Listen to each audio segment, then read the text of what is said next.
Well, today, jurors in the involuntary manslaughter trial of Dr. Conrad Murray have the day off for the Columbus Day holiday. But KTLA's Brandi Hitt, who has been inside the courtroom for every moment of the trial, looks ahead for us to the more powerful testimony when the trial resumes tomorrow to begin week 3. Brandi. Hi, Glenn. Tomorrow we pick up where we left off on Friday. Conrad Murray's police interview. For the first time, we are hearing Dr. Murray explain exactly what happened the day Michael Jackson died, kicking off what is expected to be another explosive week in court.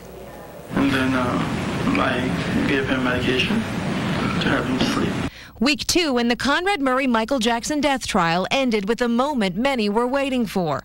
Dr. Murray's police interview 2 days after Michael Jackson died.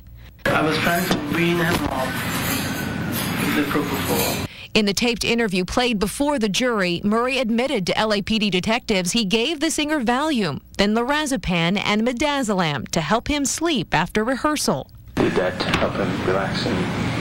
No. At that time he complained that if he couldn't perform, he'd have to cancel rehearsals again. He was still wide awake. Didn't change. That's when Jackson asked for what he called his milk, his favorite sleep agent. This is just a medicine that he was familiar with. What is the medicine? It's called propofol. Propofol. Minutes later, Murray said he returned from the bathroom to find Jackson not breathing. He started CPR, and this is why he says he did not use his cell phone to call 911 right away. To speak to a 911 operator would be to neglect him. I don't have that availability.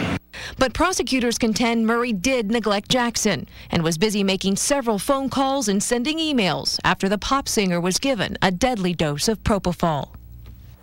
Now, we'll be back in the courtroom tomorrow when the rest of Murray's police interview is played. And coming up tonight on the KTLA News at 6 o'clock, what is on that tape that you have not heard yet, including what Dr. Murray said to Mrs. Jackson when she arrived at the hospital and found out that Michael Jackson was dead. Live in the newsroom, Brandi Hitt, KTLA 5 News. Back to you in the studio. All right, thank you, Brandi. And again, we'll have it.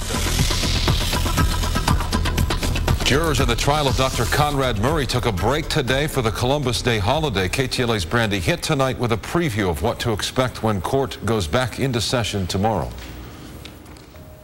This week, we're expected to hear details of Michael Jackson's autopsy. But first, this trial will start right where it left off, with more of Conrad Murray's police interview. And then I gave him medication to have him sleep.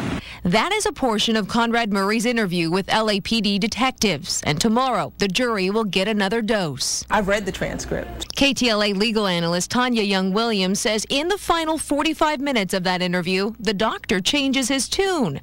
So far, witnesses have testified that Murray told them Michael Jackson was perfectly healthy. But in this statement, you're going to hear how he outlines all of these different ailments Michael Jackson has. He even thought Michael Jackson might be legally blind. Murray also describes breaking the news of the singer's death to Jackson's children.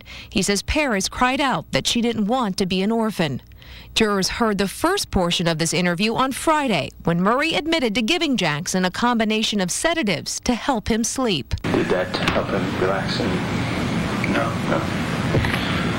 At that time he complained that if he couldn't perform, he'd have to cancel rehearsals again. He was still wide awake. Didn't change. That's when the prosecution claims he gave Jackson a deadly dose of propofol. An anesthesiologist is expected to take the stand this week, along with a pathologist who performed Jackson's autopsy, listing the manner of death as homicide. Young-Williams says this will be a key week for the defense. The defense is going to give an intense cross because what they want to show at the end of the day is that Michael Jackson could have ingested these medications himself. All they have to do is have reasonable doubt from one juror. In Murray's police interview, he says the first family member to arrive at the hospital was Katherine Jackson, and he told Michael's mother he did not know how Michael Jackson died. In the newsroom, Brandi Hitt, KTLA 5 News.